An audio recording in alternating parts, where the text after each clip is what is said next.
बिस्मिल्लाहिर्रहमानिर्रहीम, अस्सलाम वालेकुम, गुड मॉर्निंग। न्यू पाकिस्तान में आपको खुशामदीद कहती हूँ। आज मौसम बहुत अच्छा है, बहुत ज़बरदस्त है। बाहर बारिश हो रही है और इतनी ज़बरदस्त बारिश हो रही है कि वो कहते हैं ना कि साथ साथ आपको एक फील भी आ रही होती है पॉजिटिव कि अब सब कुछ साफ़ हो जाएगा, अब सब कुछ ठीक हो जाएगा। और जितने भी लोग बारिश ना होने की वजह से बीमार हो रहे थे तो यकीनन उनके लिए तो यकीनन ही बहुत ज़्यादा खुशी की बात होगी, मेरे लिए खुद भी, क्योंकि ये फ्लू, गला ख़राब, हम सब कहीं ना कहीं इसका शिकार हो रहे थे। तो अब जी बारिश के बाद इंशाल्लाह ये बीमारियां भी भाग जाएंगी, धुल जाएंगी और साफ़ हो जाएंगी। तो जनाब प्रोग्राम का आगाज़ करते हैं। आज बहुत ज़बरदस्त टॉपिक हैं। सबसे पहले मैं जैसे बारिश की बात कर रही हूँ, लाहौर में, पंजाब में या खैबर पख्तूनख्वा में, बाकी शहरों में बारिशें हो रही हैं, लेकिन जनाब जो शिमाली इलाका जाते हैं वहाँ पे बर्फ़बारी भी हो रही है और इतना ज़बरदस्त खूबसूरत मौसम हो गया है कि सयाह वहाँ पर जा रहे हैं, टूरिस्ट जा रहे हैं, एंजॉय कर रहे हैं। इन जो छुट्टियाँ मिली हैं गवर्नमेंट की तरफ से उनको, अब तो खैर ये भी खबरें आ रही हैं कि शायद कुछ और छुट्टियों में इजाफा हो जाएगा, स्कूल की छुट्टियों में। मैं ऑफिस की छुट्टियों की बात नहीं करी, स्कूल की छुट्टियों की मैं बात करी कि उसमें मजीद इजाफा भी होगा। खैर इस हवाले से भी कंफर्म हो जाएगा कि अब मजीद छुट्टियां देनी है बच्चों को या नहीं देनी है। तो जनाब हम जो शिमाली इलाकों में मौसम है इस हवाले से भी आपको बताएंगे कि वहाँ पर इस वक्त क्या सिचुएशन है बर्फबारी के हवाले से। और इसके अलावा आज नेशनल बर्ड्स डे है। आज हम अपने प्रोग्राम में आपको मेहमान परिंदों से मिलवाएंगे। हमारे मेहमान होंगे आज के परिंदे। तो आज आपको हम दिखाएंगे कि कौन कौन से परिंदे होते हैं, उनकी क्या खसूसियत होती है नेशनल बर्ड्स डे के हवाले से। इसके अलावा कोरोना और ओमिक्रॉन, हम सब जानते हैं कि एक के बाद दूसरी बीमारी कितनी परेशान कुन सूरत हाल है। तो इस हवाले से हम बात करेंगे कि अभी इस वक्त पाकिस्तान में ख़ास तौर पे क्या सिचुएशन चल रही है, कोरोना की भी और ओमिक्रॉन की भी, क्योंकि अभी कोरोना की 5वीं लहर भी शुरू हो चुकी है और ये खदशा जाहिर किया जा रहा है कि इसमें मज़ीद इजाफा हो सकता है, अल्लाह ना करे। लेकिन बहरहाल एहतियात हम सबको करना बहुत ज़रूरी है। इसके अलावा पीटीआई के फॉरेन फंडिंग के हवाले से कल से बहुत ज़्यादा हंगामा उठा हुआ है कि पीटीआई की फॉरेन फंडिंग का जो केस है वो सामने आया है कि जो फॉरेन फंड्स आते हैं उसमें बहुत से अकाउंट्स हैं वो पीटीआई ने छुपाए इलेक्शन कमीशन से। अब इसके बाद क्या होगा और पीटीआई की साख पे इसका कितना असर पड़ेगा, इस हवाले से भी हम बात करेंगे। लेकिन सबसे पहले हम आपको शिमाली इलाकों की तरफ लेकर चलते हैं। बड़ा खूबसूरत मौसम हो गया है और जो लोग अब तक नहीं गए हैं वो मेरा ख्याल है रखते सफ़र बांध लें, क्योंकि बर्फ़बारी भी हो रही है। बाकी तमाम सूबों में तो बारिशें हो रही हैं, लेकिन शिमाली इलाकों में बर्फ़बारी हो रही है। और हम लोगों में से बहुत से लोगों ने अब तक मेरा ख्याल है अपनी ज़िंदगी में लाइव स्नो फॉलिंग नहीं देखी होगी। मैंने खुद भी खैर नहीं देखी है, टीवी पे ही देख देख के खुश हो जाते हैं। तो अच्छा, वहाँ पे क्या सिचुएशन है इस वक्त? हमारे साथ हमारे रिपोर्टर्स भी हैं। हारून तनोली एबटाबाद से होंगे और ताज बुखारी मरी से हमारे साथ होंगे। तो सबसे पहले हम अपने करीब तरीन इलाके मरी का रुख करते हैं, जानते हैं वहाँ पर क्या सूरत हाल है। ताज बुखारी, अस्सलाम वालेकुम, आवाज़ आ रही है आपको मेरी? वालेकुम सलाम आयशा, कैसे हैं आप भी आए। देखिए हम आपको मरी की खूबसूरत वादियों से खुश आमदीद कहते हैं। देखिए कितना खूबसूरत मौसम है।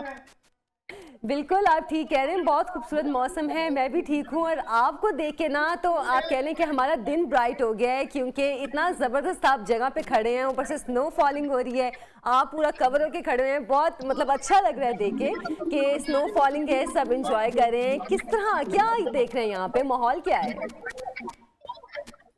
आयशा देख ले, इस वक्त आसमान से लाइव मूवी के गाने जो है वो बरस रहे हैं और जहां की बहुत बड़ी तादाद खूबसूरत मौसम को एंजॉय करने मरी पहुंची हुई है। सुबह का टाइम है लेकिन देख ले कितनी खूबसूरत बर्फबारी हो रही है और लोग इतने खुश हैं जिसका अंदाजा नहीं है।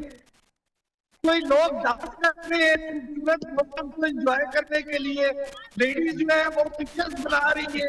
आप देख ले, अगर मेरे कैमरा मैन आपको दिखा सके, बहुत खूबसूरत मौसम है और लोग जो है वो बहुत खूबसूरत एंजॉय कर रहे हैं। जी जी बिल्कुल, हम देख भी सकते हैं कि लोग किस तरह एंजॉय कर रहे हैं। लोग इस मौसम को वाकई में एंजॉय कर रहे हैं और जाहिर सी बात है मरी में भी मैंने सुना कि काफी से बाद लोग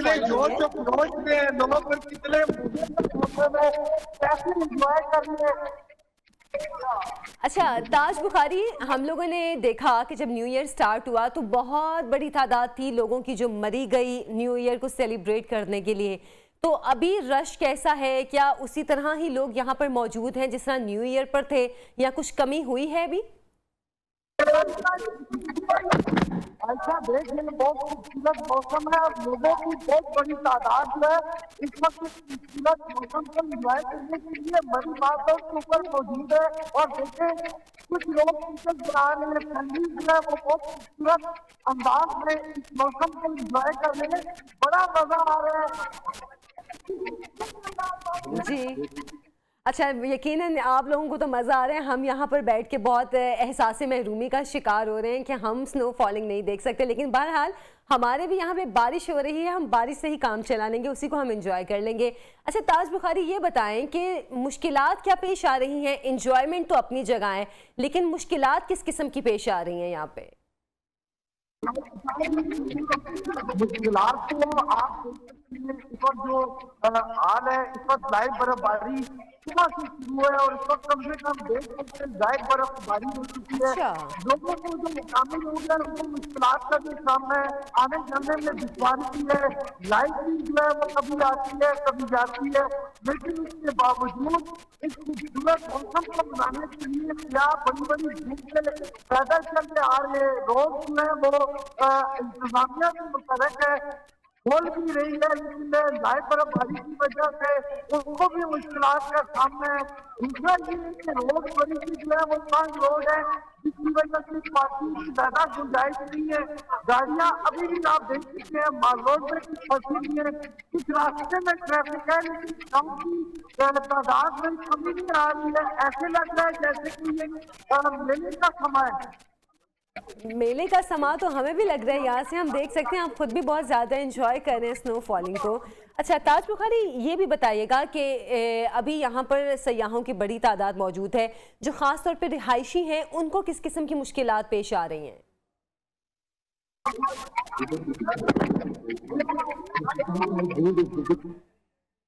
चलिए ताज बुखारी, आपसे तो हमारी बात भी काफ़ी हो गई है और आपने हमें यहाँ का मौसम दिखा के काफ़ी इंजॉय भी हमें यहाँ बैठ के करवा दिया है, स्नो फॉलिंग का मज़ा हमें यहाँ आ गया है। तो जो लोग मरी जाना चाह रहे हैं, थोड़ा सा वो मौसम के हवाले से, रस्तों के हवाले से ख़बरदार होकर जाएं, ये पता करके जाएं कि अगर हम आगे जा रहे हैं कहीं ट्रैफिक के मसाइल तो नहीं है, और अगर मौसम ख़राब है, अभी तो स्नो फॉलिंग हो रही है लेकिन मौसम ख़राब भी इसी में हो जाता है, तो क्या मुश्किलात पेश आ सकती हैं, फिर जाएँ, वरना फिर वही होगा कि वापसी के लिए लंबी लंबी लाइनें लगी होंगी। एक छोटी सी ब्रेक से हम वापस आएंगे, आप हमारे साथ रहिए।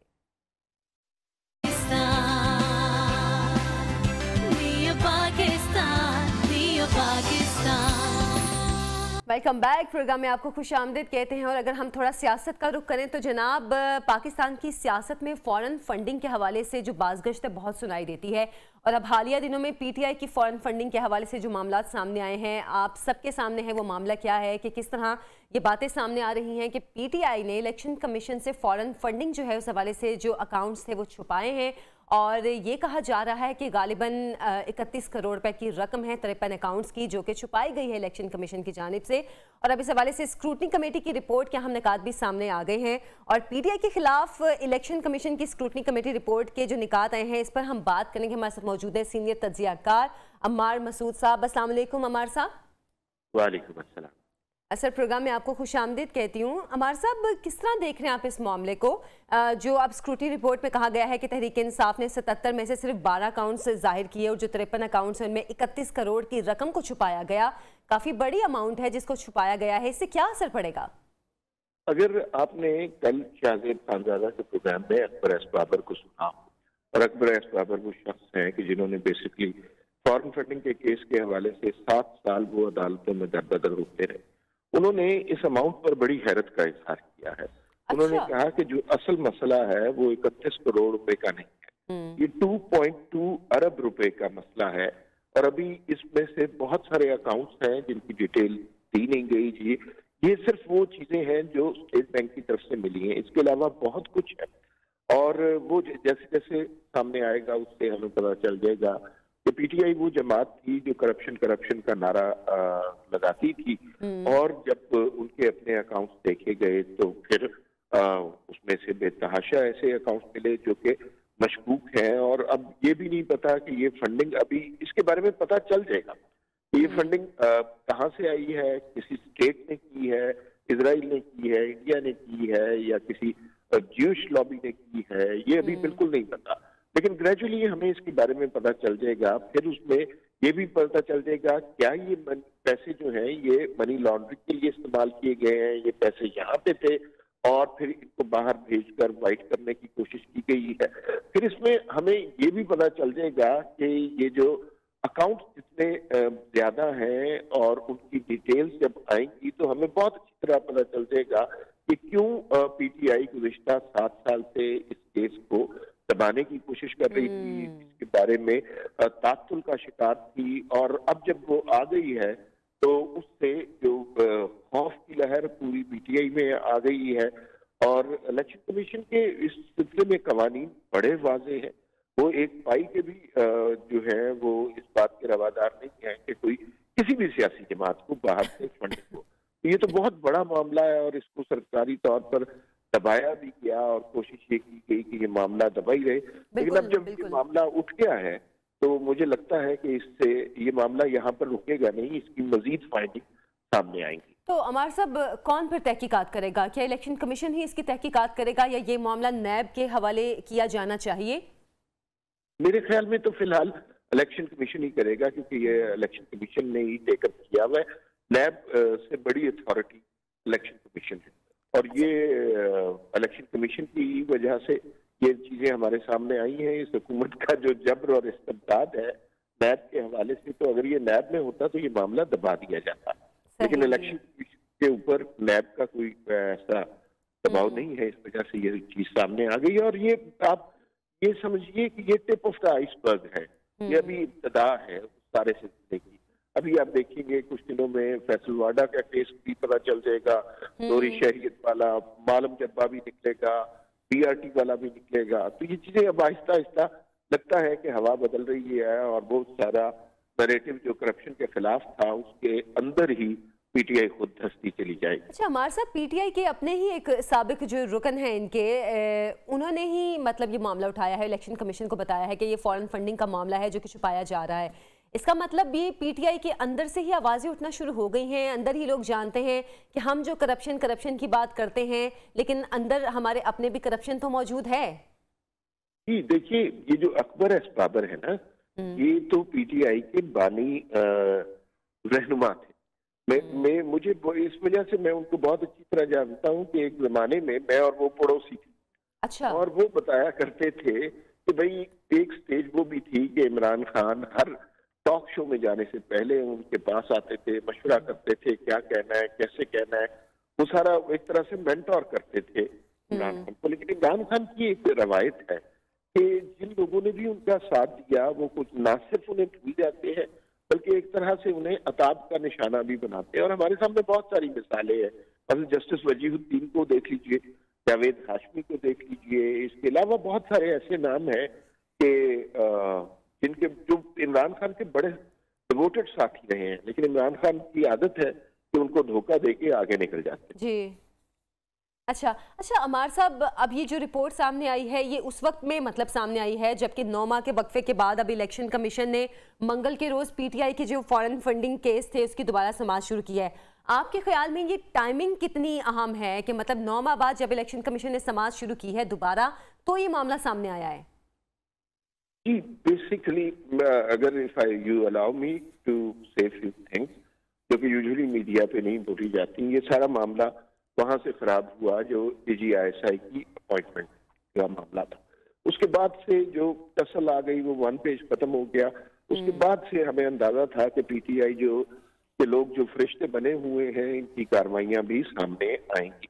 Timing is very crucial, very important. There are people and senior analyst who says के जनाब ये मामला मार्च तक खत्म हो जाएगा और इसकी रिपरकशंस जो है इस केस की इलेक्शन कमीशन के जो इख्तियारात हैं वो बड़े वाज़ेह हैं। उससे ना सिर्फ मतलब इमरान खान पे एक अखलाकी दबाव तो ये आता है कि बात मुझे बिल्कुल। अच्छा अमार साहब, इससे वैसे आपके ख्याल में पीटीआई की साख किस हद तक मुतासिर होगी? क्योंकि अब तक जाहिर से बात है पीटीआई ने अपनी साख बनाई ही इस चीज़ पे है कि हम करप्शन के खिलाफ जंग लड़ेंगे, हम जो मुजरिम हैं जिन्होंने पाकिस्तान का पैसा खाया है या फिर मनी लॉन्ड्रिंग की है उनके खिलाफ हम कार्रवाई करेंगे। लेकिन अब जाहिर सी बातें गोलमोल हो गई हैं कि आपने जैसे कि अभी कहा कि अभी पता चलेगा कि मतलब ये कौन सी फंडिंग थी या फिर ये क्या मनी लॉन्ड्रिंग में तो नहीं इस्तेमाल होना था, मतलब आपके ख्याल में ये साख अब पीटीआई की कहाँ जाएगी? जी, आपका सवाल मुझे बहुत वाज़ेह समझ नहीं आया। बहुत सारे लोगों की आवाज़ आ रही है इसमें। अच्छा अमर साहब, मैं पीटीआई की साख के हवाले से आपसे पूछना चाह रही हूँ कि अब पीटीआई की साख आपको लगता है कि किस तरफ जाके खड़ी होगी, क्योंकि जाहिर सी बात है आपने भी अभी ये बात की है कि अभी इन पैसों के बारे में पता चलेगा कि ये फंडिंग किस किस्म की है, क्या मनी लॉन्ड्रिंग में पैसे इस्तेमाल होने थे या फिर ये किस किस्म की फॉरेन फंडिंग है, साख किस तरह देख रहे हैं आप पीटीआई की? बहुत ज्यादा साख मुतासिर हुई है, क्योंकि पीटीआई ने न गवर्नेंस पे कोई काम किया, महंगाई में इजाफा किया, अवाम बहुत ज्यादा तंग भी रहे, लेकिन एक नारा इनके पास फिर भी मौजूद था कि ये वो लोग हैं जो करप्ट नहीं है, ये वो लोग हैं जो करप्शन नहीं करते और करप्शन के खिलाफ जहाद लेकर आए हैं। This is the last nail in the coffin.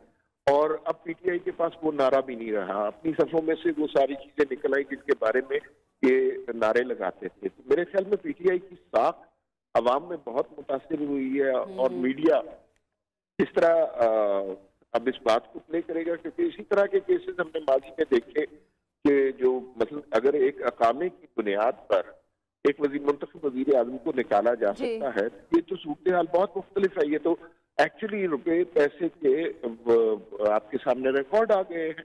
तो इस सूरत में ना पीटीआई रह सकती है ना इमरान खान रह सकते हैं। अच्छा अमर साहब, आप साथ रहेगा। साबिक secretary election commission Kanwar Dilshad साहब ने भी हमें ज्वाइन किया है। कंवर दिलशाद साहब, बहुत शुक्रिया आपके वक्त का, आपको प्रोग्राम में खुशामदीद कहती हूँ। इलेक्शन कमीशन की अब इस रिपोर्ट को किस तरह आप देखते हैं, क्योंकि अब जो स्क्रूटनी रिपोर्ट सामने आई है उसमें पीटीआई पे काफी सवालात खड़े हो गए हैं, आप किस तरह इस रिपोर्ट को देख रहे हैं? देखा जी, सूबे तौर पर तो स्क्रूटनी कमेटी ने 2.5 साल में बड़ी मेहनत के साथ अपनी रिपोर्ट पेश कर दी है और तमाम हकाइक भी बयान कर दी है। ये दरअसल हकीकत ये देखा जाए, हमारे वज़रा को भी ख्याल रखना चाहिए। इधर स्टेट बैंक ऑफ पाकिस्तान के पास है, स्टेट बैंक ऑफ पाकिस्तान ने ये कहा है कि 53 अकाउंट्स के हमें छुपाए गए हैं, ये स्टेट बैंक ऑफ पाकिस्तान कहता है। और साथ उन्होंने ये भी कहा है कि 30 करोड़ रुपए की रकम है वो भी इन्होंने अपने हकाइक छुपाए हैं। तो ये भी स्टेट बैंक ऑफ पाकिस्तान कह रहा है। और साथ स्टेट बैंक पाकिस्तान ये भी कह रहा है कि न्यूजीलैंड की बैंक, ऑस्ट्रेलिया के बैंक के जो अकाउंट है वहां तक हमें रसाई नहीं दी गई। ये स्टेट बैंक की रिपोर्ट है। तो अब स्टेट बैंक तो हुकूमत का इदारा है ना, खुद मुख्तार इदारा है, वो कह रहा है। तो अब इनको चाहिए, इसके लिहाज से ये बड़ा संगीन मसला ये पैदा हो गया कि जो हमारा जो इलेक्शन एक्ट जो है 2017 का सेक्शन 204 जो पार्लियामेंट ने एक्ट में पास किया, उसमें ये लिखा हुआ है कि कोई भी गैर मुल्की शहरी जो है वो किसी पार्टी को फंड देने का मजाज नहीं है। अगर वो पार्टी फंड देता है तो ममनुआ करार दिया जाएगा। जो पाकिस्तानी नेशनल है वो दे सकते हैं, ड्यूल नेशनलिटी दे सकते हैं, ओवरसीज पाकिस्तानी वो राइट है, वो बाकायदा फंडिंग दें। लेकिन जिनके पाकिस्तान की शहरत नहीं है, जिनके पास पाकिस्तानी पासपोर्ट नहीं है, तो या ये नेशनलिटी पाकिस्तान की नहीं है, तो वो अगर किसी पार्टी को फंड देते हैं तो गैर ममनुआ हो जाती है, ममनुआ करार दी जाती है, ममनुआ। और उसमें यहाँ तक लिखा हुआ है कि अगर कोई इदारा या शख्स या कंपनी जो ममनुआ में आती है, यानी वो गैर मुल्की है, अब उसको ट्रांसपोर्ट की सहूलत भी नहीं दे सकते। ये भी सेक्शन 204 में लिखा हुआ है। तो अब ये मामला ख्वाह रकम छोटी रकम हो, $2.5 लाख हो, $5 लाख हो या $5 करोड़ हो, कानून की नजर में सब बराबर है, वो सब ममनुआ में आ जाएगा। जब इलेक्शन कमीशन पाकिस्तान ने ममनुआ फंडिंग को जब्त कर लिया तो फिर उसका सिंबल जो है वो सवालिया निशान बन जाता है। वो सेक्शन 215 ये कहता है कि ऐसी पार्टी जिसको ममनुआ फंडिंग से दी गई है वो जब्त कर ली जाए तो उस पार्टी का सिंबल वापस कर दिया जाता है, विड्रॉ कर लिया जाता है। अच्छा। और वो पार्टी की रजिस्ट्रेशन भी इलेक्शन कमीशन पाकिस्तान मनसूख कर सकता है। लेकिन इलेक्शन कमीशन पाकिस्तान किसी पार्टी को कालदम करार नहीं दे सकता, लेकिन उस पार्टी की रजिस्ट्रेशन कैंसिल कर सकता है, उसका सिंबल वापस दे सकता है। अब इलेक्शन कमीशन पाकिस्तान के फैसले की रोशनी में सुप्रीम कोर्ट के दरवाजे खुले हैं सेक्शन 214 के तहत कि आप सुप्रीम कोर्ट में इलेक्शन कमीशन को चैलेंज कर दें, वहां फैसला होगा तो वो वादा ज़ाहिर है सुप्रीम कोर्ट पाकिस्तान है। लेकिन ये सारे मामले टेक्निकल और लीगली और कानूनी और कॉन्स्टिट्यूशनल पॉइंट ऑफ व्यू से देखा जाते हैं। अब हमारे जो वज़रा कहते हैं जी मुस्लिम लीग नवाज ने भी कर दिया, पीपल पार्टी भी कर दी, उसके स्क्रूटनी कमेटी काम कर रही है, उनको नोटिस जारी हो चुके हैं, वो बकायदा उनकी हियरिंग शुरू है। तो आप अपना केस को अच्छे तरीके से मेरिट पर बहस करें, दलाइल दें और जो रिपोर्ट इलेक्शन कमीशन को हवाले की है उनके वकला को उसका जवाब दे दें। अगर इलेक्शन कमीशन पाकिस्तान का फुल कमीशन जिसके इख्तियारात हाई कोर्ट के जज के बराबर है, अगर वो मुतमईन हो जाते हैं कि नहीं इस रिपोर्ट में ऐसी कोई बात नहीं है तो फिर ठीक है, उनका मुकदमा जीत गए। लेकिन कंवर दिलशाद साहब पिछले कुछ अरसे में हमने देखा, कंवर साहब हमने पिछले कुछ अरसे में देखा कि पीटीआई के कुछ वज़रा की जानिब से इलेक्शन कमीशन के खिलाफ भी काफ़ी बयानात सामने आए और जो चीफ इलेक्शन कमिश्नर थे उनके हवाले से भी काफ़ी तहफ़्फ़ुज़ात का इज़हार किया। तो आपको लगता है कि पीटीआई इस मामले को इस तरफ भी लेके जा सकती है कि जो इलेक्शन कमीशन है वो उनके साथ जो ज़ाती खिलाफात चल रहे थे उसकी बिना पर इस केस को ज़्यादा उठाया जा रहा है? जनाब, जिन वज़रा ने ये इलेक्शन कमीशन पर नजर आतिश करने की धमकियां दी गई या उनकी शख्सियात पर हमला किया, उन्होंने इलेक्शन कमीशन के पांव पकड़ लिए। बिल्कुल बिल्कुल, उन्होंने पांव पकड़ के माफी मांगी है और इलेक्शन कमीशन ने माफ कर दिया। तो अब जो पांव पकड़ने के बाद जो माफी मांगी है तो फिर आप वो इलेक्शन कमीशन पर कैसे करेंगे? क्यों माफी मांगी? आप केस लड़ते, सुप्रीम कोर्ट तो चले जाते, ना माफी मांगते। अगर इलेक्शन कमीशन पाकिस्तान के खिलाफ एक्शन इलेक्शन कमीशन बड़ी फराख दिली के साथ जब उन्होंने माफी मांगी हाथ जोड़कर कि सर माफ कर दे, हाथ जोड़े, फिजिकली हाथ जोड़े, जैसे हिंदू मातरम नहीं करते, बंदे मातरम नहीं करते, हिंदू मातरम जो है, इस तरह उन्होंने जो माफी मांगी है इलेक्शन कमीशन के तो वो उन्होंने माफ कर दिया। ठीक है, अदालत के हमारे जज हजरात माफ कर देते हैं, सुप्रीम कोर्ट भी माफ कर देती है, तो इलेक्शन कमीशन ने माफ कर दिया। जब माफ करने के बाद तो इलेक्शन कमीशन पर वो अटैक नहीं कर सकते।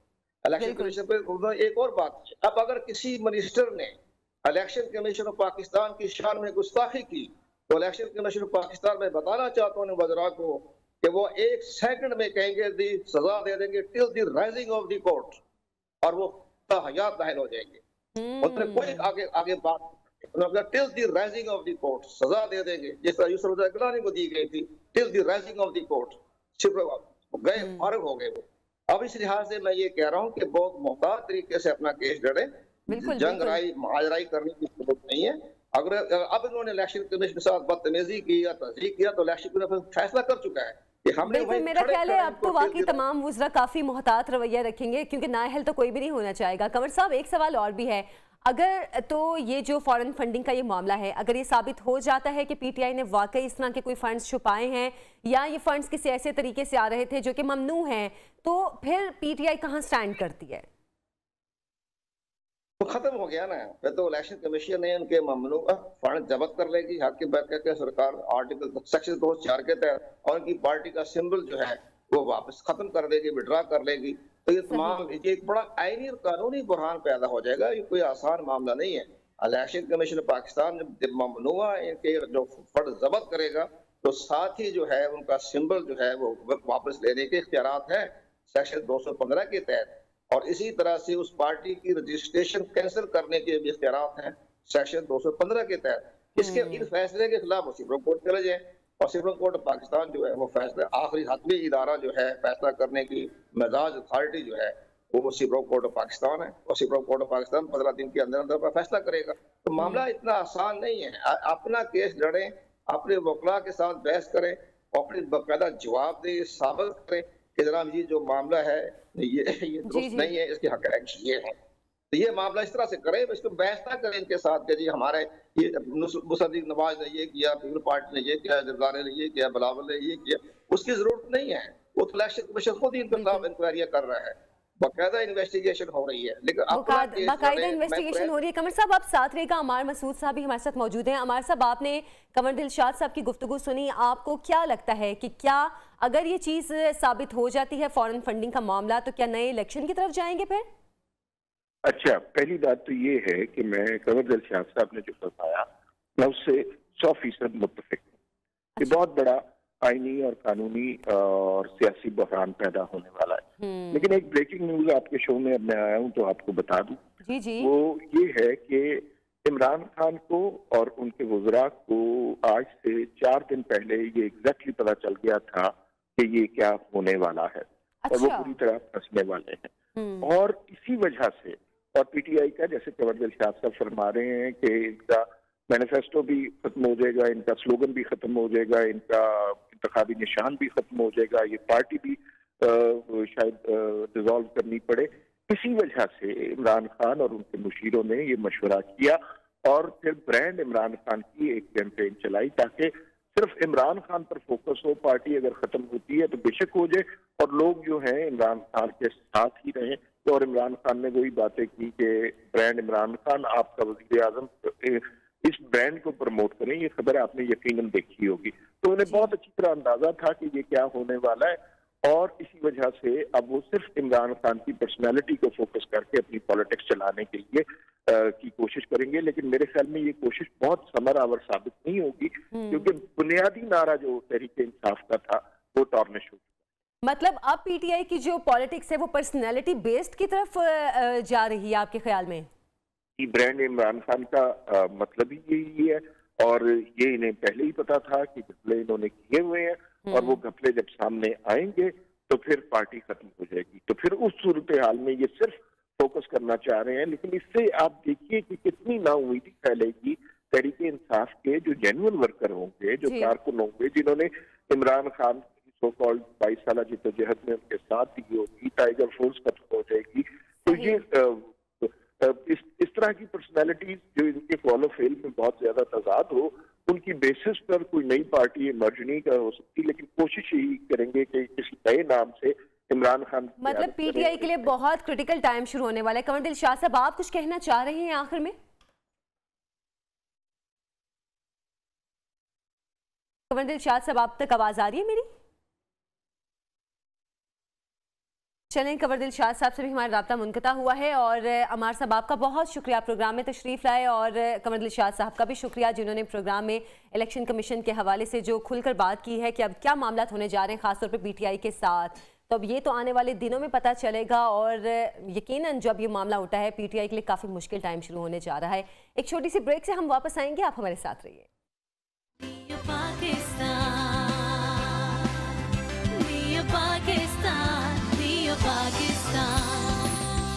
Welcome back. प्रोग्राम में आपको खुश आमदीद कहते हैं। नाज़रीन, हम सब आजकल परेशान हैं कोरोना की वजह से, लेकिन अब जो कोरोना की नई लहर, 5वीं लहर आई है ओमिक्रॉन के नाम से, उसकी वजह से अब ज़्यादा परेशानी हो गई है।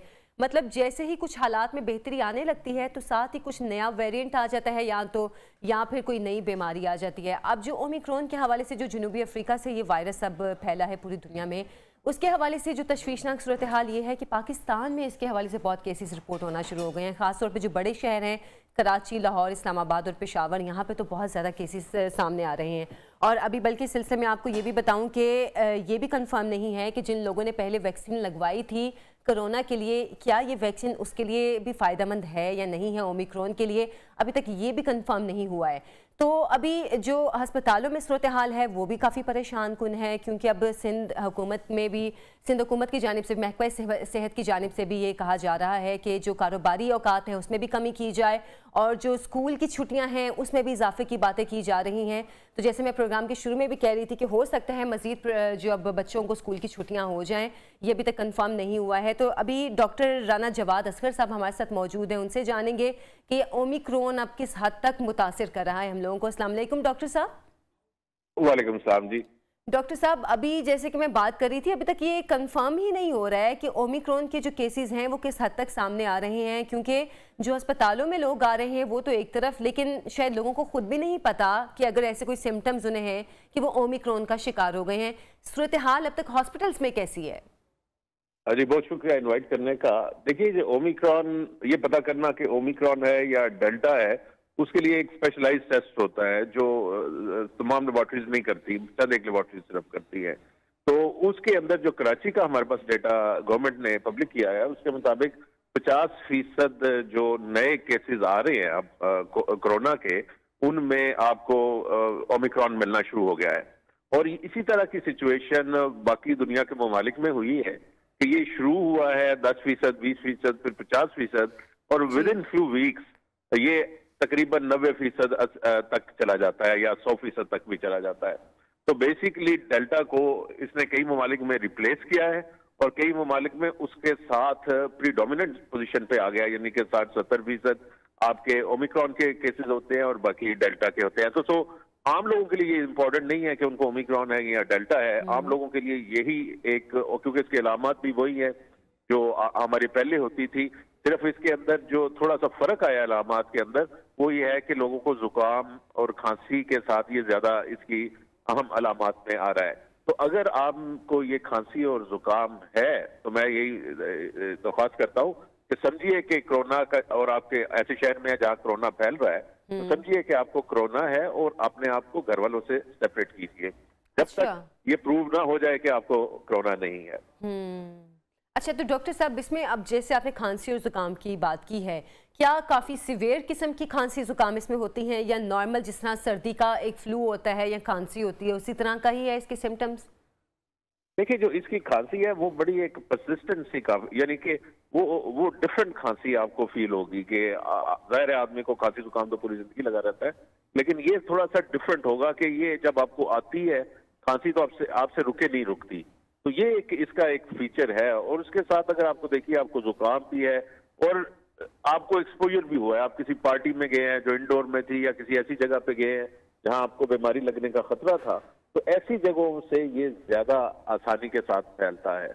और अच्छा। तो वो मेरा वही है कि अज्यूम करिए, क्योंकि आज पाकिस्तान में जो रिपोर्टेड केसेस है वो 900 के करीब रिपोर्ट हुए हैं आज पे, और ये अगर आप एक हफ्ता पहले जाएं तो 200-250 केसेस हमारे आ रहे थे। तो अब ये देखिए कि केसेस की तादाद में कितनी तेजी के साथ इजाफा हो रहा है, और यही ओमिक्रॉन की निशानी है कि जिन मुल्कों में ये गया है वहां हफ्तों के अंदर ये रिकॉर्ड सतह पर पहुंचा है, जो आज तक उन मुल्कों ने केसेस के एतबार से इतने केसेस जब से पैंडेमिक शुरू हुई है इतने नहीं आए जितने ओमिक्रॉन की वजह से उन ममालिक के अंदर रिपोर्ट हो गए हैं। अमेरिका 10 लाख केसेस उसने रिपोर्ट किए हैं कल और एक दिन के अंदर, और हालांकि चले उसमें, और उनकी एवरेज जो है तकरीबन 6 लाख रोजाना केसेस की पहुंच गई है।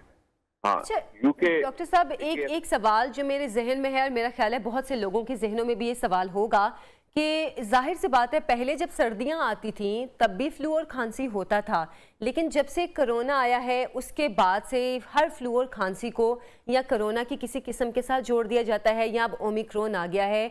तो इसकी क्या वजह है? क्या जैसे मैंने कहा कि पहले भी तो होता था, क्या ये मौसमियाती तब्दीलियों की वजह से ये मुसलसल ये बीमारी जो है हमारे साथ चिपक गई है, या फिर ये कहना चाहिए कोरोना का वायरस जो है वो अब तक ख़त्म होने में ही नहीं आ रहा, जिसकी वजह से अब वो हर नई किस्म के साथ, हर नई बीमारी के साथ उसी का नाम दे दिया जाता है? जी देखिए, जो जुकाम है वो एक अलग चीज़ है जो आम लोगों को जुकाम होता है। फ्लू एक खतरनाक बीमारी है स्पेशली बूढ़े लोगों के अंदर, लेकिन और हर साल ये टेंस ऑफ थाउजेंड्स लोग इसकी वजह से वफात पाते थे दुनिया के अंदर। लेकिन पिछले साल ये हुआ कि क्योंकि कोरोना की वजह से लोग एहतियात कर रहे थे, सोशल डिस्टेंसिंग कर रहे थे, तो हमें फ्लू के केस बिल्कुल नहीं मिले, ना होने के बराबर मिले हैं, बहुत कम। और ये जब से रिकॉर्ड करना हमने शुरू किया ये पहली दफा हुआ है। अब क्योंकि सोशल डिस्टेंसिंग लोगों ने कम कर दिया 2 साल के बाद, वो आपस में मिल रहे हैं, तो कोरोना भी हो रहा है और फ्लू भी हो रहा है लोगों को। और अभी आपने सुना होगा इसराइल के अंदर और ब्राजील के अंदर ऐसे केसेस मिले हैं जिनके अंदर बेशक वक्त उनको फ्लू भी है और कोरोना भी है, और उसको फ्लोरिना का नाम उन्होंने लोगों ने दिया है। तो लेकिन ये एक नॉर्मल बात है कि अगर 2 बीमारियां मौजूद हैं तो ये कोई गारंटी नहीं है कि अगर आपको एक बीमारी हुई है तो दूसरी नहीं हो सकती। जो वेरिएंट्स हैं, ये जब वायरस किसी को भी आप इतना ज्यादा स्प्रेड का मौका दे दें और उसका कंट्रोल आपसे ना रुक रहा हो, तो ये एक नेचुरल प्रोसेस है कि उसने अपनी बेहतर वर्जन्स लेकर आनी है, जिसे हम कहते हैं कि सर्वाइवल ऑफ द फिटेस्ट। हर आने वाली नस्ल के अंदर कोई ना कोई ऐसी म्यूटेशन होती है, या तो वो कामयाब हो जाती है, बाज़ दफा नाकाम भी हो जाती है। तो ये एक नेचुरल प्रोसेस था जो होना था। हमारे लिए ये जरूरी था कि हम इसकी जो ट्रांसमिशन है, इसका फैलाव है, वो एज ए ग्लोबल लेवल पे हम इसको कम करते, तभी हम इससे बच सकते हैं। अदरवाइज तो इसके वेरिएंट्स आते रहेंगे और वो कोई गारंटी नहीं है कि आज डेल्टा जब आया था तो वो बड़ा खतरनाक था, अब ओमिक्रॉन आया तो कल कोई दूसरा वेरिएंट ना आ जाए, ये कोई गारंटी नहीं है।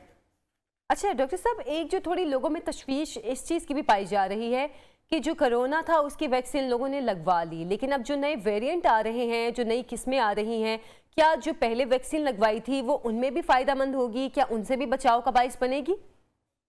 जी देखिए, इस वक्त 3 मुख्तलिफ तरह की वैक्सीन लोगों ने इस्तेमाल की हैं।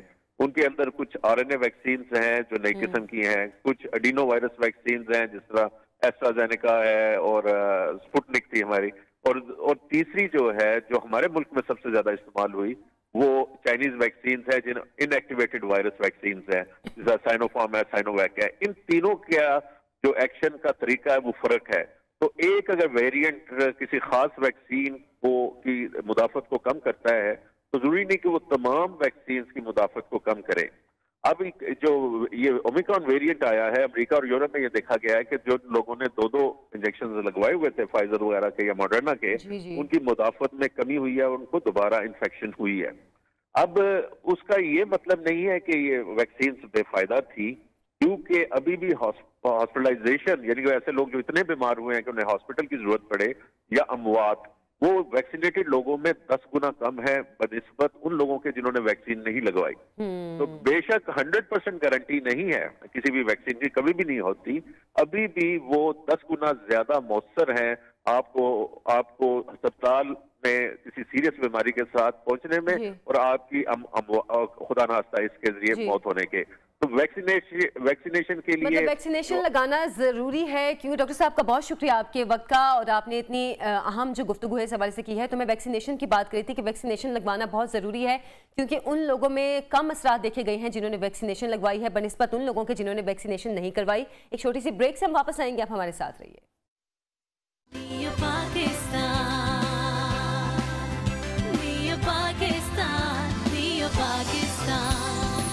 Welcome back. प्रोग्राम में आपको खुशामदीद कहती हूँ। नाज़रीन, अल्लाह ताला की हर तख्लीक खूबसूरत है। अगर हम बात करें, हम इंसान हैं, सबसे खूबसूरत और सबसे अशरफुल मखलूक़ात अल्लाह ताला ने हम इंसानों को बनाया है। लेकिन इंसानों के अलावा अल्लाह ताला ने बहुत से ऐसे जानवर, ऐसी चीज़ें तख्लीक की हैं जिनका शायद हमें पता भी ना हो, और शायद किसी दिन अगर हम देखें कोई ऐसी तख्लीक अल्लाह ताला की तो हम हैरान हो कि अच्छा ज़मीन पर ऐसी चीज़ें भी पाई जाती हैं। लेकिन अगर हम परिंदों की बात करें तो हम सबको पता है कि अल्लाह की बहुत खूबसूरत तख्लीक हैं ये परिंदे, और ज़मीन का ही ज़मीन की खूबसूरती नहीं है, बल्कि अगर हम बात करें जंगलात की तो वहाँ की भी जीनत है। मतलब पूरी दुनिया की खूबसूरती हैं ये परिंदे। एक वाक़या मुझे याद आ रहा था, मुझे एग्जैक्ट तो याद नहीं है, लेकिन मेरे जहन में ये परिंदों के आज के टॉपिक के हवाले से याद आया कि एक बादशाह था, उसने कहा जी कि हमारे मुल्क में जितने भी परिंदे आते हैं, ये चिड़ियाँ आती हैं, उनको ख़त्म कर दें, क्योंकि ये हमारे जो बागात हैं उनके फल खा जाती हैं, उनको ख़राब कर देती हैं, हमारी फसलों को ख़राब कर देती हैं। तो परिंदों को ख़त्म करने का बादशाह ने हुक्म दिया। लोग बहुत हैरान हुए कि बादशाह किस किस्म का हुक्म दे रहे हैं। खैर, वो बादशाह सलामत थे, उनका हुक्म भी मानना था। तो जो भी परिंदे उस मुल्क में आते थे या चिड़ियाँ आती थी, उनको ख़त्म कर दिया जाता था। अच्छा, जब उस मुल्क में परिंदों ने आने का बिल्कुल ही रुख ही बदल लिया अपना, और कोई चरिंद परिंद उस मुल्क में नहीं आता था, तो आहिस्ता आहिस्ता जो फसलें थी वो तबाह होना शुरू हो गई। जो मुल्क के हालात थे वो भी बिगड़ना शुरू हो गए, क्योंकि जो वहाँ की हरियाली थी वो ख़त्म होना शुरू हो गई। कुछ अरसे बाद इस चीज़ का अंदाज़ा लगाया गया, ये पता लगाया गया कि सब कुछ क्यों हो रहा है। तो पता चला कि जो परिंदे आते थे वो जो फसलों पे कीड़े होते थे या जो फलों पे कीड़े होते थे उनको खा जाते थे, जिसकी वजह से वो जो फसलें थी वो सही रहती थी, वो कीड़े जो थे वो परिंदे खा जाते थे। उसके बाद बादशाह सलामत ने हुक्म दिया कि अच्छा किसी परिंदे को नहीं मारना। ये एक अहमियत जो परिंदों की जो है उस हवाले से एक वाक़या मेरे जहन में आया था, मैंने कहा आपसे भी शेयर करूँ। तो ज़ाहिर है हमें पता है कि परिंदे बहुत खूबसूरत हैं, अल्लाह ताला की बहुत खूबसूरत तख्लीक हैं, और आज नेशनल बर्ड्स डे भी है। तो इस हवाले से हम बात करेंगे। नवीद शेख साहब हमारे साथ मौजूद हैं, साबिक general secretary birds association Pakistan. अस्सलाम वालेकुम नवीद साहब, प्रोग्राम में आपको खुशामदीद कहती हूँ। वालेकुम अस्सलाम, थैंक यू। अच्छा नवीद साहब, परिंदों की अहमियत के हवाले से मैंने तो एक वाक़या भी सुना दिया, आपने सुना होगा। आप बताएं कि परिंदे कितने अहम हैं हमारी ज़मीन के लिए, हमारी दुनिया के लिए। देखिए, अल्लाह ताला ने जो एक दस्तूर बनाया, एक निज़ाम बनाया है, तो अल्लाह ताला के इस निज़ाम के पूरा हर चीज़ का एक किरदार है। बिल्कुल, तो परिंदों का बहुत अहम किरदार है। एंड परिंदों को पालने से जो है ना, मैं समझता हूँ इंसान के अंदर अच्छे अखलाक से इंसान जो है ना वाबस्ता होता है। यानी योर कैरेक्टर, यानी इंसान के अंदर एक केयरिंग वाला जो है ना एक टच आ जाता है इंसान। You look after them, you feed them, आप टाइम के पाबंद होती हैं। तो इंसान उनको हम तो अपने बच्चों की तरह उनको पालते हैं। अच्छा नवीद साहब, मतलब ये एक आपकी करैक्टर भी बनाता है। आपने बात बिल्कुल सही की, क्योंकि आप में एक केयर वाला जो एलिमेंट है वो डालता है कि आप जब परिंदों को केयर करते हैं, उनका एहसास करते हैं, तो जाहिर सी बात है नेचुरली आपके जो आसपास लोग हैं उनके लिए भी आपके दिल में एक नरमी भी आती है, केयर वाला एलिमेंट भी आता है।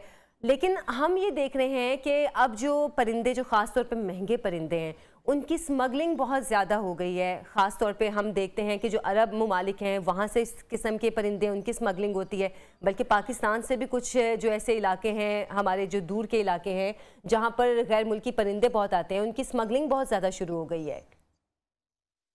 देखिए, अब ये एक अफसोस की बात है कि हम इंसान अशरफुल मखलूक़ात होकर हम ऐसे हरकतें कर जाती हैं जो कि दुनिया का दस्तूर इजाजत नहीं देती।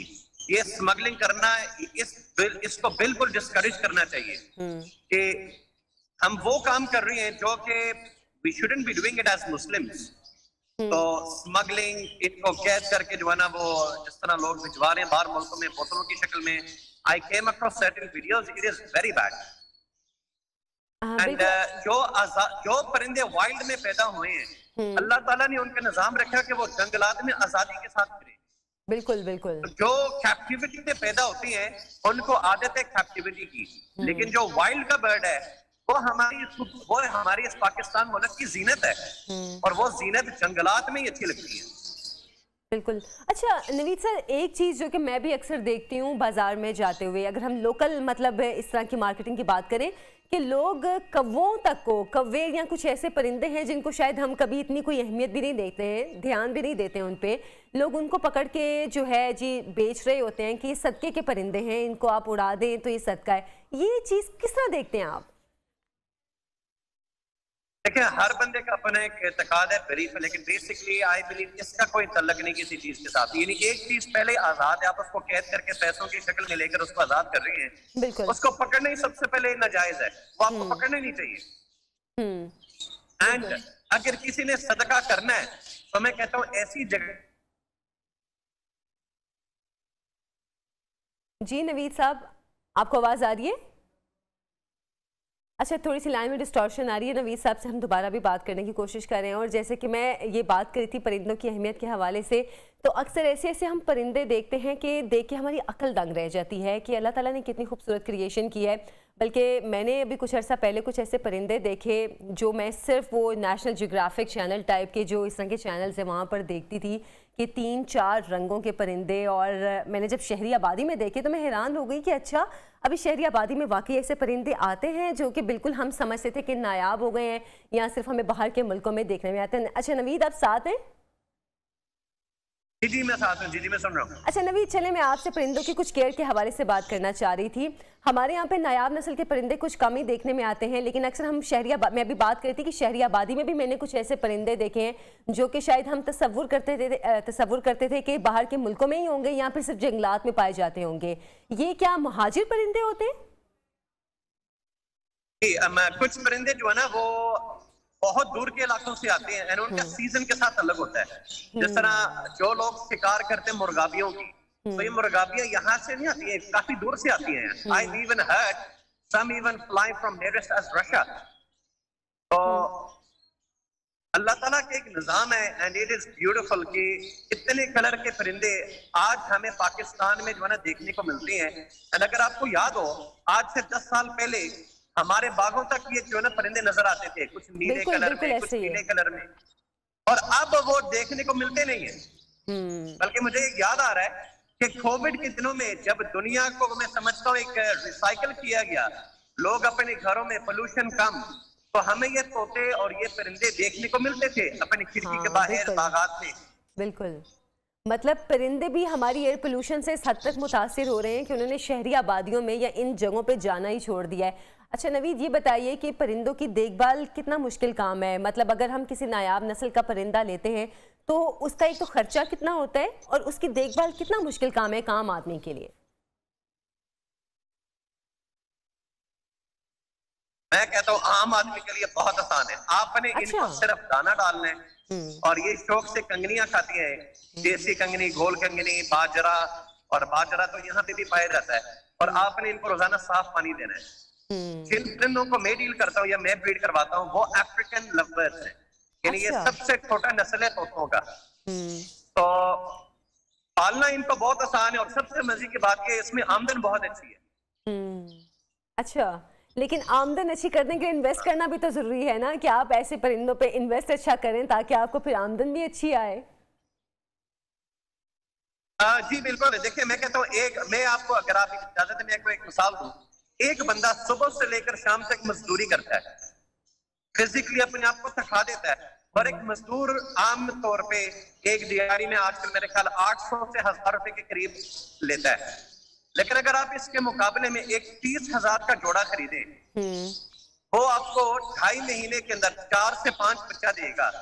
अच्छा। जिस जोड़े की मालियत 30,000 है, उसका एक बच्चा इजीली 10,000 रुपए का एक बिकता है। अच्छा, तो अगर आपको घर बैठे एक जोड़े से जी आप अपनी बात कंप्लीट करें, 40 से 50,000 मिले तो और आपको क्या चाहिए? ये बात तो आप बिल्कुल ठीक है, लेकिन नवीद, आपके ख्याल में हमारे लोगों का क्या इंटरेस्ट है इस तरफ कि इस तरह के परिंदे खरीदें और फिर उनमें या तो उससे कमाएं ज्यादा या फिर उनको वैसे पेट बर्ड्स के तौर पे रखें? बहुत ज्यादा, बहुत अच्छा। ज्यादा। एक वक्त असल में हम एज ए नेशन, हम वैसे पेट लवर्स हैं। पाकिस्तानियों को जानवर और परिंदे पालने का शौक बहुत ज्यादा है। तो एक वक्त था लोगों को बहुत ज्यादा क्रेज था कैट्स एंड डॉग्स का। जिस वक्त मार्केट में ये परिंदे इंट्रोड्यूस हुए, तो मैं तो कहता हूँ लोग फौज दर फौज इस काम में घुसे हैं। अच्छा, ठीक है। और अगर जैसे कि अभी आपने जो नायाब नस्ल के परिंदों की बात की है, कुछ ऑस्ट्रेलियन जो पैरट है उनकी भी आपने बात की है, क्या उनको भी उसी तरह नॉर्मल जिस तरह बाजरा देते हैं या जैसे आप कुछ और भी खुराक बता रहे थे, क्या उनको भी वही देते हैं या उनके लिए कुछ डिफरेंट फीड होती है? नहीं, सीड्स की रेशियो थोड़ी फर्क होता है, क्योंकि कुछ कई परिंदे हैं उनकी प्रोटीन या न्यूट्रिशनल वैल्यूज मुख्तलिफ है जो उनकी रिक्वायर्ड है। बिल्कुल, तो बेसिकली है तो वही कंगनियां, लेकिन आप कॉम्बिनेशन ऑफ सीड्स को थोड़ा बढ़ा देते हैं, यानी किसी में कनेरी सीड ज्यादा डाल दी, किसी में कम, ऐसे है। अच्छा, मतलब आपको परिंदे की नेचर को समझना बहुत ज़रूरी है। जो कि परिंदे पालने के शौकीन लोग हैं उनके लिए ज़रूरी है कि पहले वो जो बर्ड जिसको पाल रहे हैं उसकी नेचर को समझें कि वो किस तरह खाता है, किस तरह के माहौल में रहता है, फिर पालें उसको। बिल्कुल बिल्कुल, आपने बिल्कुल खूबसूरत बात की। आप बर्ड को जितना नेचर के करीब रखेंगे ना, उतना ही वो अच्छा आपके पास परफॉर्म करेगा। अच्छा, और फिर उतना ज़्यादा वो ग्रो भी, मतलब उसकी ज़्यादा जैसे कि बात करें कि वो जब वो बच्चे देते हैं तो वो फ़ौरन बढ़ते हैं, उनकी फिर वो अगर आप बेचते हैं आगे तो वो भी इतने महंगे होते हैं, क्योंकि हम ऐसी बिल्लियाँ कुत्तों का सुनते हैं कि वो इस नस्ल के हैं तो बहुत अच्छे हैं, तो बर्ड्स में भी तो ये चीज़ है। कैट्स एंड डॉग्स इसलिए ज्यादा कामयाब थे, इनकी शोज होते थे, और डॉग का जो है एक यूज भी होता है एज ए सिक्योरिटी या एज ए पेट, या लोग अपने शौक के साथ रखते हैं।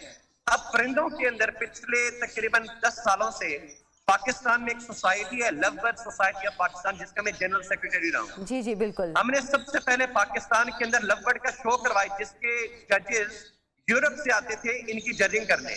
फिर लोगों के अंदर एक दिलचस्पी पैदा हुई कि क्राइटेरिया क्या होते हैं जीतने के लिए। तो लोगों ने परिंदों को रखने के साथ साथ अब इसमें इंफॉर्मेशन हासिल करने के लिए बहुत सारा लिटरेचर भी अब हासिल करते हैं, पढ़ते हैं। अच्छा, सही। मतलब बात फिर वही है कि अगर आपने जिस भी नस्ल के परिंदे पालने हैं तो आपको सबसे पहले उनकी नेचर, उनके माहौल और उनकी खुराक के बारे में तमाम इन्फॉर्मेशन होना बहुत ज़रूरी है, तब जाके आप ऐसे बर्ड्स को पालें, ताकि अगर आपने उनसे कोई फ़ायदा लेना है तो ही आपको फ़ायदा भी होगा। बहुत शुक्रिया नवीद आपका, आपने प्रोग्राम में इतनी फ़ायदेमंद गुफ्तगू की है बर्ड्स के हवाले से। मुझे लव बर्ड्स से याद आया, एक बार हमने अपने प्रोग्राम में लव बर्ड्स बुलवाए भी थे, बड़े खूबसूरत से परिंदे थे वो, और जो साहब उनको लेकर आए थे वो बता रहे थे कि 60,000 80,000 का जो एक परिंदा है वो मिलता है। तो पाकिस्तान में भी लोगों में ये चीज़ बहुत ज़्यादा है, इसका शौक़ बहुत ज़्यादा है। तो बहरहाल फिर वही बात आ जाती है कि इन परिंदों को पालने के लिए शौक़ के साथ साथ थोड़ा इन्वेस्ट भी करना पड़ता है। एक छोटी सी ब्रेक से हम वापस आएंगे, हमारे साथ रहिए।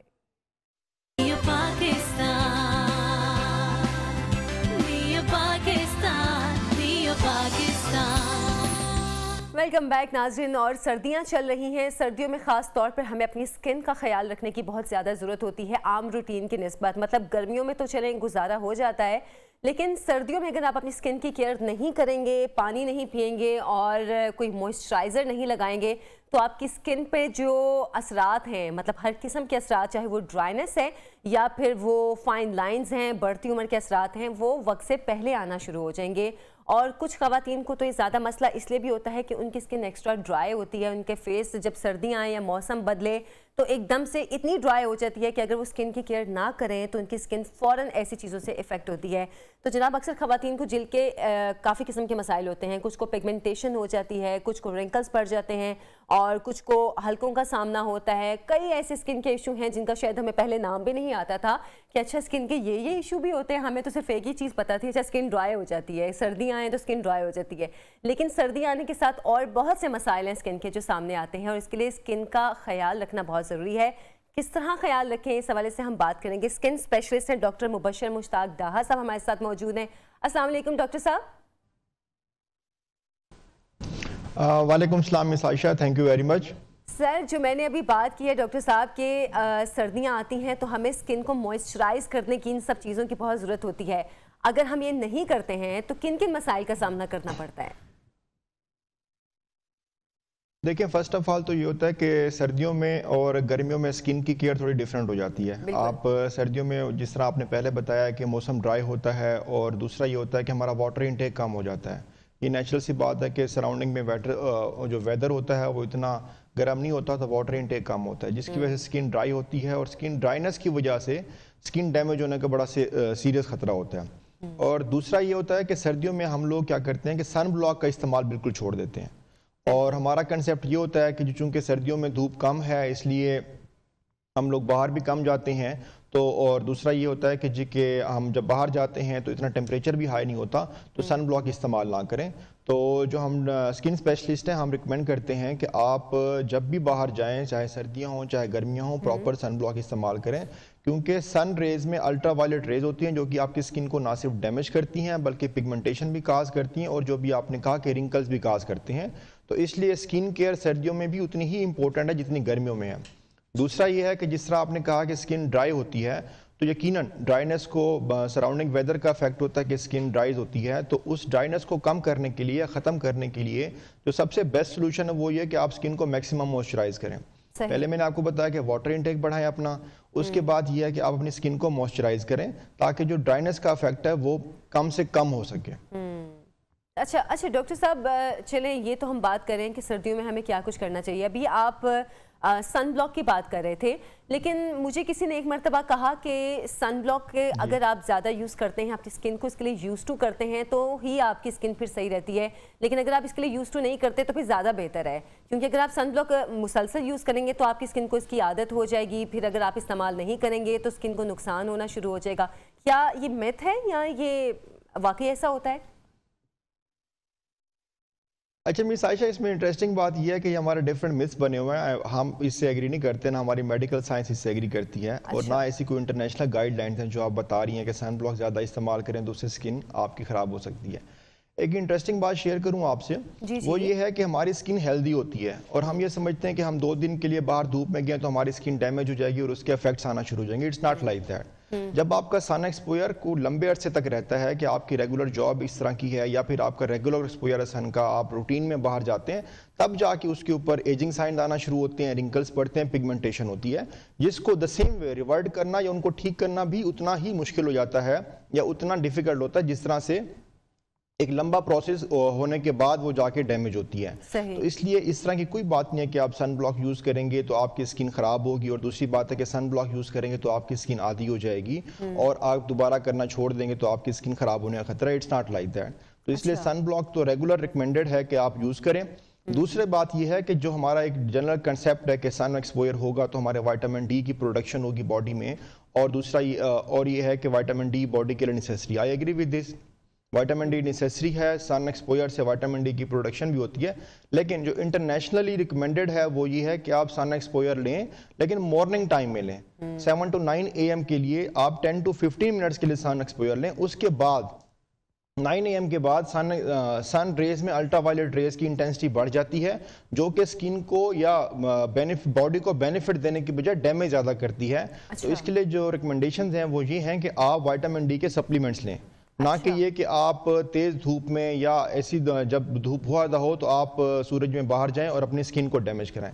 दूसरा ये होता है कि जो हमारा हाई अल्टीट्यूड, जिस तरह से फॉर एग्जांपल जो हमारे हिली एरियाज़ हैं, गिलगित बल्तिस्तान है, इस तरह से मरी है, इस तरह से जो हमारे हिली एरियाज़ हैं, नॉर्दर्न एरिया स्पेशली, तो वहाँ पे जो लोग रहते हैं उनका sun exposure comparative to us जो हमारे इधर रहते हैं मैदानी इलाकों में उनसे ज्यादा होता है, क्योंकि दे आर नियर टू सन, वहाँ पे फिर अल्ट्रावायलेट रेस से स्किन के डैमेज होने का खतरा बहुत ज्यादा होता है।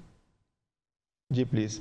जी जी, अच्छा डॉक्टर साहब, अभी चले हम तो बात कर रहे हैं कि हमें स्किन की रूटीन क्या बनानी चाहिए, हमें क्या क्या चीज़ें यूज़ करनी चाहिए, लेकिन डाइट कितनी कितनी ज़रूरी होती है? मतलब पानी तो चले हम बात करें कि पानी बहुत ज़रूरी है, सर्दियों में भी उसी तरह पीना जिस तरह हम गर्मियों में पीते हैं, लेकिन इसके अलावा पानी के अलावा हमारी डाइट में ऐसा क्या होना चाहिए जो हमारी स्किन के लिए फ़ायदेमंद साबित हो सर्दियों में?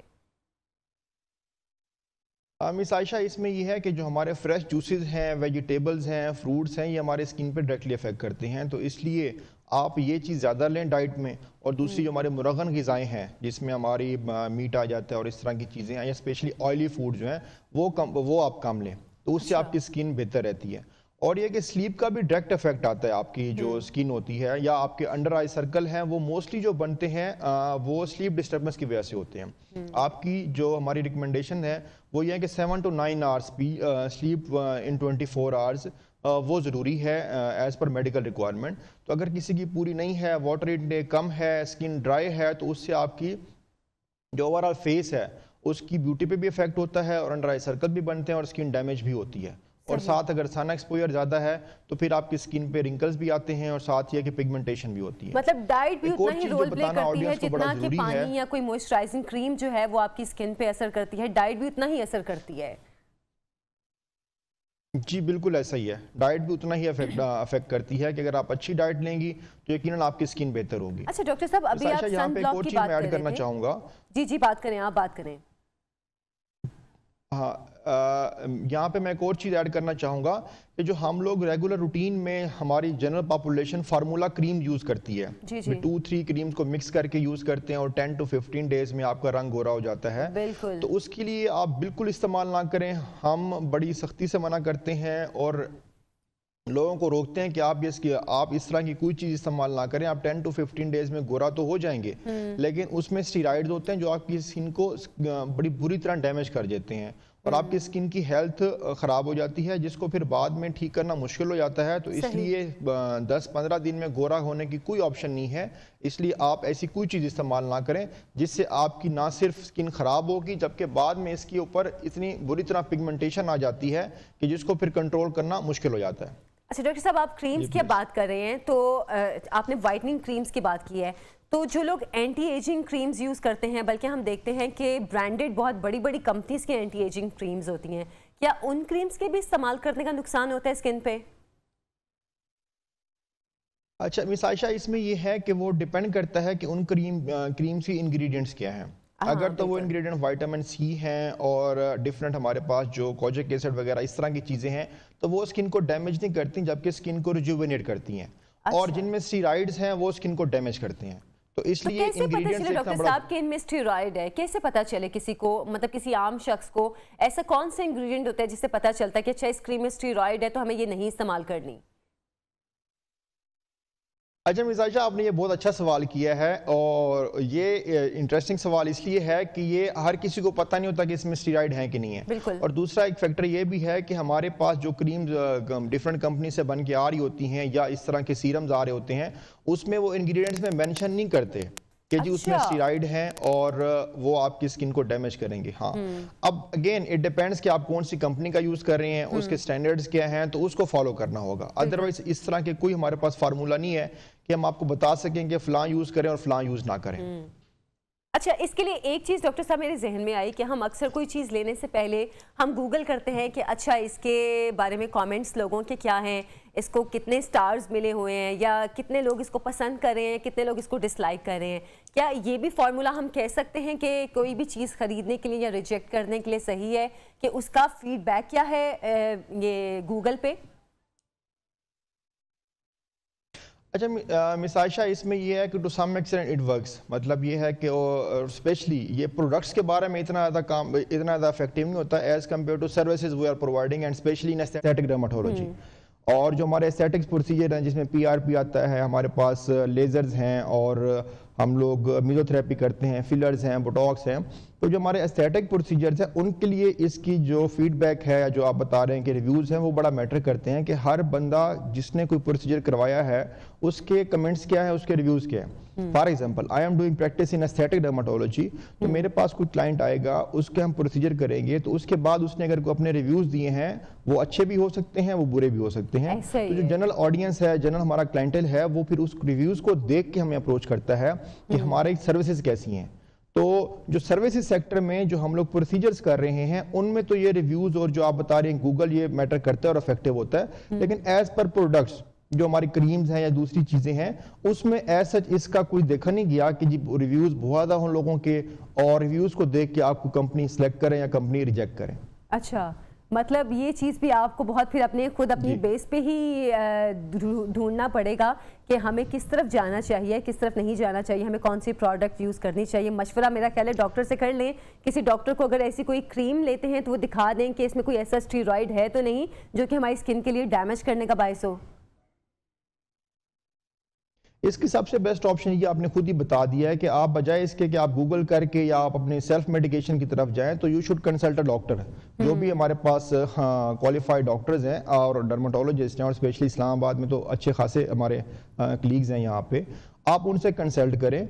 और उनसे कंसल्ट करने के बाद जो वो प्रोडक्ट देंगे तो उसमें 99.9% चांसेस हैं कि जी कि उसमें स्टेरॉइड्स नहीं होंगे। और जो हमारा मेडिकल ग्रेजुएट होगा या मेडिकल स्पेशलिस्ट होगा, जो डर्माटोलॉजिस्ट होगा, तो वो आपको कोई ऐसी चीज़ नहीं देंगे कि जिसमें स्टेरॉइड्स हो आपकी स्किन को डैमेज करें।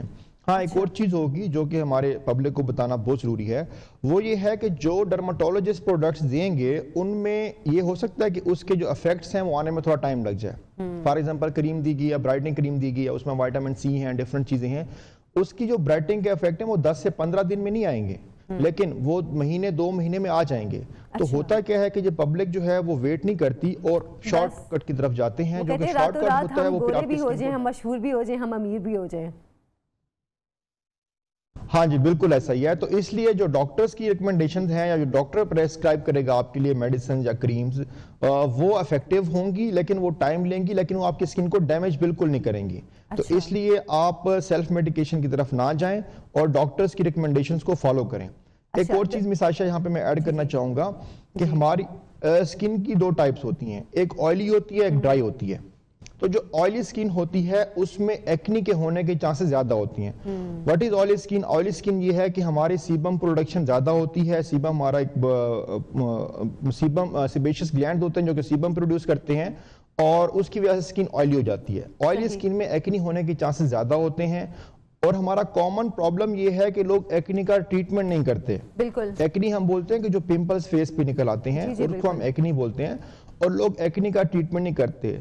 आई वांट टू टेल एवरीवन कि एक्नी ट्रीटेबल डिजीज है, इसका ट्रीटमेंट अवेलेबल है, थोड़ा लंबा चलता है, इट टेक्स 2 to 3 months, वो सेटल डाउन हो जाती है।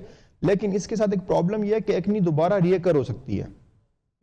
जिनको एक्नी होती है उनको पता होना चाहिए कि उनकी स्किन एक्नी प्रोन है, या ऑयली स्किन होगी तो ऑयली स्किन एक्नी प्रोन होती है, एक्नी दोबारा रिकर हो सकती है, तो उसका ट्रीटमेंट कराएं।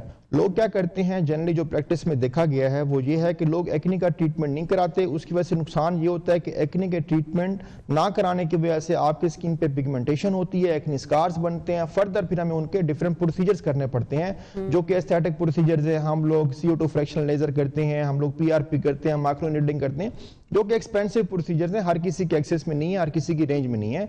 तो इसलिए एक्नी का ट्रीटमेंट बहुत चीप है, सस्ता भी है और इतना एक्सपेंसिव भी नहीं है और ये ट्रीटेबल डिजीज है। तो इन स्पाइट ऑफ दिस कि आप उस तरफ जाएं कि आप अपनी स्किन को इतना डैमेज कर लें कि वो एक्नी की वजह से एक्नी स्कार्स बन जाए, पिगमेंटेशन बन जाए, तो मतलब पहले ही उसको ज्यादा महंगे ट्रीटमेंट्स की तरफ जाना पड़े। इससे बेहतर है कि आप अर्ली एज में ही अपनी स्किन की थोड़ी केयर करना शुरू कर दें। मेरा ख्याल है सबसे बेहतर ट्रीटमेंट यही है आपकी स्किन के लिए कि आप अर्ली एज से अपनी स्किन का ख्याल रखना शुरू कर दें। डॉक्टर साहब बहुत शुक्रिया आपके वक्त का, आपने काफ़ी फ़ायदेमंद गुफ्तगू की है हमारे प्रोग्राम में। और जैसे कि स्किन के हवाले से मैं कह रही, मेरा ये मानना है कि अगर आप अर्ली 25 से अपनी स्किन का ख्याल रखना शुरू कर दें तो आपकी स्किन बहुत हद तक बेहतर रहती है। जब आप 30s में या 40s में जाते हैं तब तक आपकी स्किन बहुत हद तक कंट्रोल में रहती है, बनिस्बत इसके कि अगर आप ये कहते हैं कि अच्छा अब हम 30s के बाद या 35 के बाद या 40s के बाद जाके अपनी स्किन की केयर करना शुरू करें, तो आपको शुरू में अपनी स्किन का ख्याल रखना बहुत ज़रूरी है। एक छोटी सी ब्रेक से हम वापस आएंगे, आप हमारे साथ रहिए। पाकिस्तान,